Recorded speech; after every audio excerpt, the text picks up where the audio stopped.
नमस्कार, मैं हूं सिकता देव। विशेष कार्यक्रम ठाकरे 3 में आपका स्वागत है। पहले मुंबई फिर महाराष्ट्र की राजनीति को कभी अपने इशारे पर घुमा देने वाले बाल ठाकरे की विरासत पर जंग गहरी होती जा रही है। इस लड़ाई में एक तरफ बाल ठाकरे के बेटे उद्धव ठाकरे हैं तो दूसरी तरफ बाल ठाकरे को अपना राजनीतिक गुरु मानने वाले एकनाथ शिंदे हैं। शिवसेना कब की बढ़ चुकी है, उसके सांसद और विधायक बढ़ चुके हैं, पार्टी दफ्तर भी बढ़ चुका है, लेकिन ठाणे के मुंब्रा में उद्धव और शिंदे गुट के झगड़े के बाद अब बाल ठाकरे के नाम और छवि को लेकर लड़ाई तेज हो रही है। बस सवाल यही है कि कौन है असली ठाकरे।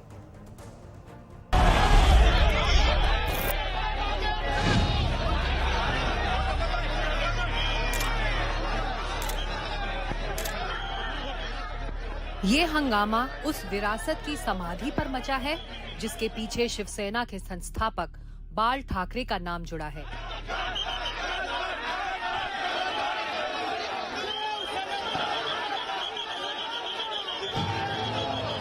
ये हंगामा उसी बाल ठाकरे की समाधि स्थल पर मचा है जिनकी विरासत के दो दावेदार हैं। एक तो उनके बेटे उद्धव ठाकरे और दूसरा बाल ठाकरे के कट्टर समर्थक रहे और अभी महाराष्ट्र के मुख्यमंत्री एकनाथ शिंदे। लेकिन बाल ठाकरे की समाधि पर हुए संघर्ष ने नए राजनीतिक संग्राम की बुनियाद रख दी है। सारा विवाद गुरुवार रात दादर शिवाजी पार्क में स्थित बाल ठाकरे के स्मृति स्थल पर शुरू हुआ, जहां मुख्यमंत्री एकनाथ शिंदे बाल ठाकरे की स्मृतियों को श्रद्धांजलि देने पहुंचे थे। लेकिन शिंदे गुट की शिवसेना का आरोप है कि वहां उद्धव ठाकरे गुट के शिवसैनिकों ने महिलाओं के साथ बदसलूकी की। उनको जरूरत क्या थी जब हम इधर है? पता है उनको तो आने की जरूरत क्या थी? इधर आके उन्होंने हमारे सब महिलाओं को धक्का बुक्की की, मुझे खुद को धक्का बुक्की की। इधर पूरा आप देखेंगे तो इधर बहुत सारा नुकसान भी हो गए। मुझे लगता है बाला साहब के विचार तो निकाला, बाला साहब के विचार तो उन्होंने छोड़ ही दिए।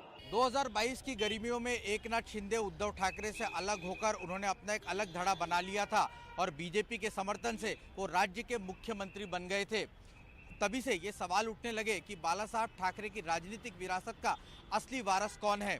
मुख्यमंत्री एकनाथ शिंदे पिछले साल भी बाला साहब ठाकरे की स्मृति स्थल पर स्मृति दिन के एक दिन पहले अभिवादन करने पहुंचे। जानकार बताते हैं कि वो ये नहीं चाहते थे कि शिवसेना ठाकरे गुट के साथ कोई टकराव हो, लेकिन इस बार ये टकराव वो भी रोक नहीं सके। उन्होंने खुद अब उनकी बाइट निकाल कर देखिए, कहा कि मैं जब तक था तब तक कुछ हुआ नहीं, तो फिर नारेबाजी उनके विरुद्ध में देना या नहीं देना विषय ही नहीं आता है। ये बाद में का जो हिस्सा और ये जो इनके चटर पटर लोग जो साथ में जो रहते हैं और जो ऐसा दिखाना चाह रहे हैं, अभी वो भी बात और है कि हर एक को लगता है कि मुझे कुछ मिला नहीं, कुछ तो भी मैं मुख्यमंत्री के सामने करके दिखाऊंगा और मैं कुछ खड़ा हो रहा हूँ, ऐसा करने की कोशिश की, वो साजिश कामयाब नहीं हुई। ये सारी राजनीतिक आपाधापी उस वक्त मची है जब लोकसभा का चुनाव सिर पर भूत की तरह मंडरा रहा है और बस एक साल की दूरी पर महाराष्ट्र में विधानसभा के चुनाव भी हैं। अगले दोनों चुनाव ही ये तय करने वाले हैं कि बाल ठाकरे की विरासत का असली वारिस कौन है, उद्धव ठाकरे या एकनाथ शिंदे। फिलहाल जोर आजमाइश चल रही है। लोगों ने उनको कल विरोध किया जब लोग आए थे। ठीक है, मुख्यमंत्री आए, मुख्यमंत्री है, पूरी फौज लेकर आते हैं, उनका एक प्रोटोकॉल होता है। लेकिन बाकी के जो लोग हैं गद्दार बेईमान, उनको अधिकार नहीं है वहाँ आकर बाला साहब ठाकरे जी के समाधि पर फूल माला चढ़ाए या सर झुकाए और नाटक करिए, नौटंकी करिए। तो लोगों ने विरोध किया और ये विरोध जारी रहे। इस ट्रेलर के पीछे की वास्तविक कहानी धनतेरस के दिन की है। उस दिन ठाणे के मुंब्रा में उद्धव गुट की शिवसेना की एक शाखा यानी दफ्तर में तोड़फोड़ हुई। उस घटना के बाद मुख्यमंत्री एकनाथ शिंदे के गढ़ में मोर्चा लेकर उद्धव ठाकरे पहुंचे, लेकिन उन्हें वहां शिंदे के कार्यकर्ताओं का विरोध झेलना पड़ा और घटना स्थल से वापस लौटना पड़ा था। दिवाली के मौके पर इस तरह का विघ्न उत्पन्न करने का कोई औचित्य नहीं था। फिर भी कुछ लोग मुंबई में बड़े बड़े नेताओं के साथ ठाणे के मुंब्रा की तरफ बढ़े। किसी भी राजनीतिक दल के नेताओं को दिवाली जैसे इस पावन अवसर पर इस तरह का काम करना शोभा नहीं देता। सरकारचं काम होतं की तिकडे त्यांच्या भाडोत्री गुंडांना त्यांनी येऊ द्यायला नाही। जिस शिवसेना की शाखा को गद्दार लोगों ने बुलडोजर चलाकर तोड़ा, जो शाखा पिछले 25 सालों से वहां कार्यरत थी, और अभी वहां खुद की शाखा एक अनाधिकृत कंटेनर में चल रही है। ये हम नहीं चलने देंगे। त्यांच्यामुळे महाराष्ट्राची दिवाळी वाईट होऊ नये म्हणून आज आम्ही संयम बाळगलेला आहे। दिवाली की शाम रोशन होने की जगह शिवसेना के दोनों गुटों के बीच तनाव की अमावस छाई रही और वो अमावस धीरे धीरे और बढ़ती जा रही है। साफ है अगले लोकसभा चुनाव तक शिवसेना के दोनों दावेदारों में अभी कई बार दो हाथ हो सकते हैं। पुलिस प्रशासन से याद आया कि गुरुवार के झगड़े के बाद शिवाजी पार्क पुलिस ने 50 से 60 अज्ञात लोगों के खिलाफ एफआईआर दर्ज कर ली है। लीगल प्रोसीजर ऑन है। मेरा ये कहना है कि आज हमने थोड़ा सा बंदोबस्त बढ़ाया है और सभी को हमने आह्वान किया है कि यहाँ ये जो जगह है ये बहुत इम्पोर्टेंट है, यहाँ पे आके आप मिसबिहेव नहीं कर सकते। तो उसके बारे में हमने सब लोगों से बात की है। पुलिस ने थोड़ा बंदोबस्त भी ज़्यादा लगाया है। मामला भले ही अज्ञात लोगों के खिलाफ दर्ज हुआ हो, लेकिन ये तो सबके ज्ञात में है कि ये सारी लड़ाई वर्चस्व के लिए लड़ी जा रही है।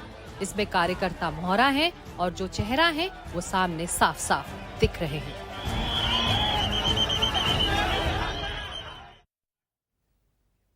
एक पुराना फिल्मी गीत है, कस्में वादे प्यार वफा सब बातें हैं, बातों का क्या। सत्ता की लड़ाई में ये बातें वाकई बातें ही बनकर रह जाती हैं।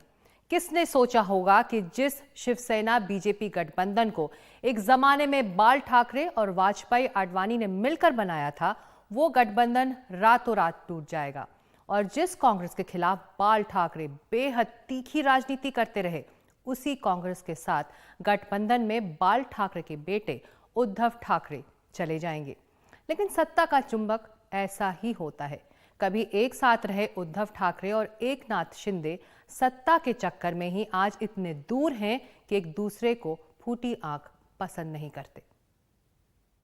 छत्रपती शिवाजी महाराजांना वंदन करून आणि माझ्या आई वडिलांचे स्मरण करून मी उद्धव बाळासाहेब ठाकरे जिस मुख्यमंत्री की कुर्सी को शिवसेना के संस्थापक बाल ठाकरे ने हमेशा अपनी उंगलियों पर रिमोट की तरह घुमाया, उसी मुख्यमंत्री की कुर्सी के लिए बीजेपी शिवसेना का गठबंधन टूट गया था। 4 साल पहले 2019 के दिसंबर महीने में जब उद्धव ठाकरे ने एनसीपी और कांग्रेस की मदद से महाराष्ट्र की बागडोर संभाली, तो बीजेपी ने इसे धोखाधड़ी बताया। मैं और देवेंद्र जी नेगोशिएशन करने गए थे।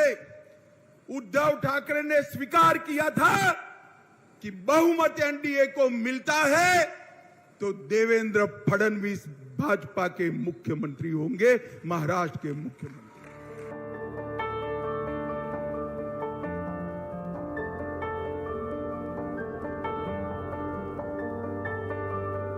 बाल ठाकरे ने अपने जीते जी ये साफ कर दिया था कि उनके बाद पार्टी की कमान उनके बेटे उद्धव ठाकरे ही संभालेंगे।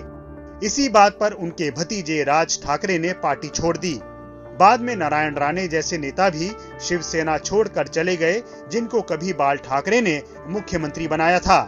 1999 में शिवसेना बीजेपी की सरकार गई तो बाल ठाकरे के जीते जी सत्ता में नहीं आ पाई। तब तक बाल ठाकरे को ये अंदाजा नहीं रहा होगा कि उनके बेटे उद्धव ठाकरे सिर्फ पार्टी ही संभालेंगे या सरकार भी। लेकिन 2014 में जब महाराष्ट्र के विधानसभा चुनावों में बीजेपी शिवसेना जीतकर सत्ता में लौटे, तो दोनों पार्टनर्स की ताकत बदल चुकी थी। महाराष्ट्र में शिवसेना की जूनियर पार्टनर बीजेपी अब सीनियर हो गई थी और इसीलिए शिवसेना की जगह बीजेपी के देवेंद्र फडणवीस मुख्यमंत्री बने।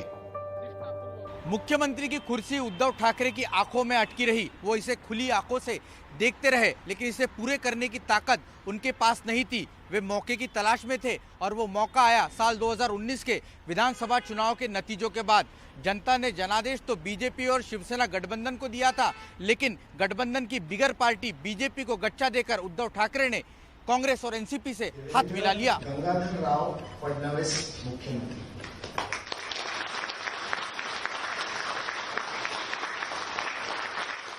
हालांकि इसी बीच बीजेपी ने सरकार बनाने की एक सतही कोशिश जरूर कर ली थी।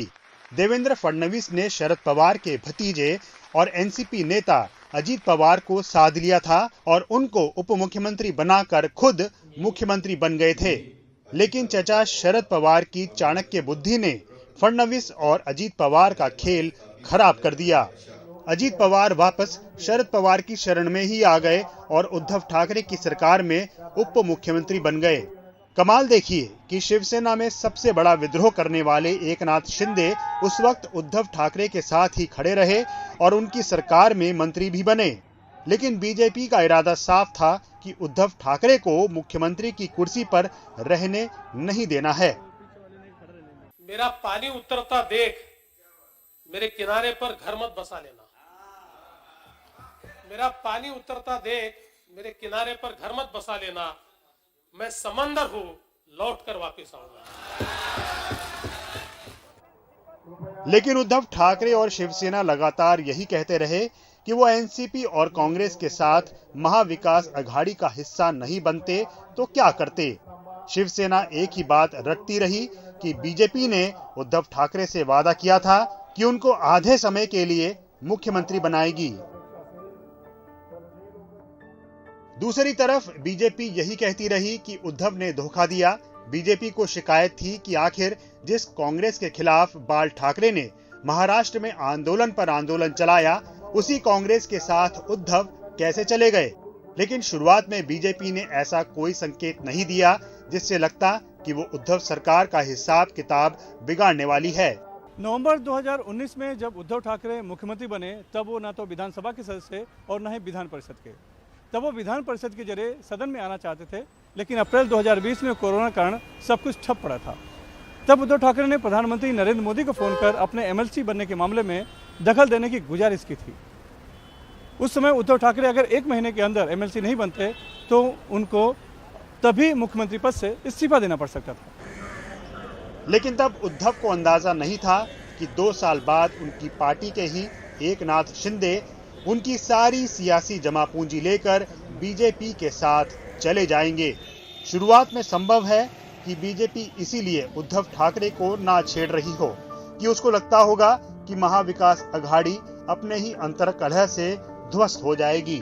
बीजेपी को लगता होगा कि एनसीपी और खासकर कांग्रेस लंबे समय तक उद्धव की सत्ता की पालकी को नहीं ढोएगी। बीजेपी को लगता होगा कि उस वक्त शिवसेना में सेंध लगाना आसान नहीं होगा और बीजेपी को ये भी लगता होगा कि जिस तरह फडणवीस ने अजीत पवार के साथ सरकार बनाई थी, उसमें ज्यादा जल्दबाजी से बीजेपी की और किरकिरी होगी। हो सकता है कि इसीलिए बीजेपी सही वक्त का इंतजार कर रही हो। फिर उसे जब लगा कि एकनाथ शिंदे उद्धव ठाकरे की सरकार को गिराने की पूरी क्षमता रखते हैं, तब उसने अपनी ताकत शिंदे के पीछे लगा दी। नतीजा ये हुआ कि उद्धव ठाकरे के पास ना सत्ता बची, ना संगठन का पुराना इकबाल बचा।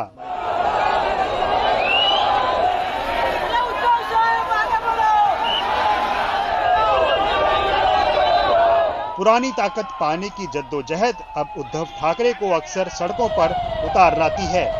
मुंबई से ब्यूरो रिपोर्ट, एनडीटीवी इंडिया। अब वक्त एक छोटे से ब्रेक का है। ब्रेक के बाद ठाकरे 3 में आपको दिखाएंगे कि आखिर बाल ठाकरे की शख्सियत में ऐसा क्या था जो शिंदे हो या उद्धव उनके नाम से अपना नाम जोड़ना चाहते हैं।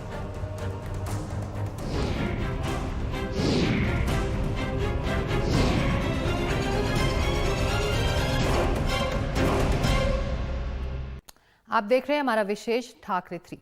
आखिर अब शिवसेना बिखर क्यों गई है और बाल ठाकरे में वो कौन सा जादू था जिसकी वजह से मातोश्री की तूती बोलती थी। बाल ठाकरे की पहली पहचान कार्टूनिस्ट की रही। पहले उन्होंने अंग्रेजी अखबार फ्री प्रेस जनरल में काम किया और उसके बाद मार्मिक नाम का अपना अखबार शुरू किया। शिवसेना बनाई तो सामना जैसा अखबार शुरू किया। दरअसल बाल ठाकरे को एहसास था कि राजनीति बहुत दूर तक जुबान का खेल है। तीखी स्पष्टवादिता को उन्होंने अपना हथियार बनाया। फिर मराठा अस्मिता को आवाज दी। उसे एहसास कराया कि महाराष्ट्र में मराठाओं से अवसर छीने जा रहे हैं। दरअसल बाल ठाकरे और शिवसेना की पूरी राजनीति एक दौर में आक्रामक पहचान की रही। पहले उन्होंने दक्षिण भारतीयों के खिलाफ अभियान चलाया और बजाओ पुंगी भगाओ लुंगी जैसा नारा दिया। फिर उन्होंने पाकिस्तान को निशाने पर लिया। पाकिस्तान से मैच खेलने के विरोध में वानखेड़े के मैदान तक में खुदाई कर दी। बाद के वर्षों में हिंदूवादी राजनीति को अपनाया और बीजेपी से तालमेल किया। बाबरी मस्जिद गिराए जाने की जिम्मेदारी सबसे पहले लेने वालों में भी वो सबसे आगे रहे। हालांकि ये माना जाता रहा कि शिवसेना को प्रारंभिक दौर में कांग्रेस का समर्थन रहा। खासकर मुख्यमंत्री वसंत दादा नाइक ने उसे संरक्षण दिया। ये मुंबई और महाराष्ट्र में लेफ्ट का ट्रेड यूनियन आंदोलन तोड़ने का काम था। इमरजेंसी के दौर में वो बिल्कुल चुप रहे। इन सब के बावजूद बाल ठाकरे का अपना करिश्मा रहा। उन्होंने शिवसेना का ऐसा मजबूत सांगठनिक आधार बनाया जो बहुत स्थानीय किस्म की अराजकता में भरोसा करता था। तोड़फोड़ और हंगामा करने से इस संगठन को परहेज नहीं था। बीजेपी के साथ तालमेल में वो हमेशा बड़े भाई की हैसियत में रहे। निजी रिश्तों का बेहद सम्मान करते रहे। अपने राजनीतिक विरोधियों से भी उनके बेहद करीबी संबंध रहे। एक दौर में महाराष्ट्र में राजनीति करने वालों को मातोश्री का आशीर्वाद लेना पड़ता था। मराठी मानुष के मन में उनके प्रति जो गहरी श्रद्धा है, उसी का नतीजा है कि उनकी विरासत के लिए उनके विरोधियों में भी होड़ है। सच तो ये है कि उद्धव ठाकरे में पिता की वो आक्रामकता नहीं है जिसे उनकी कमजोरी मान लिया जाता है। निश्चय ही बाल ठाकरे को अपने बेटे से कुछ और आक्रामक होने की अपेक्षा रही होगी। तो आज इस विशेष में इतना ही, लेकिन एनडीटीवी इंडिया में लगातार खबरें जारी रहेंगी। नमस्कार।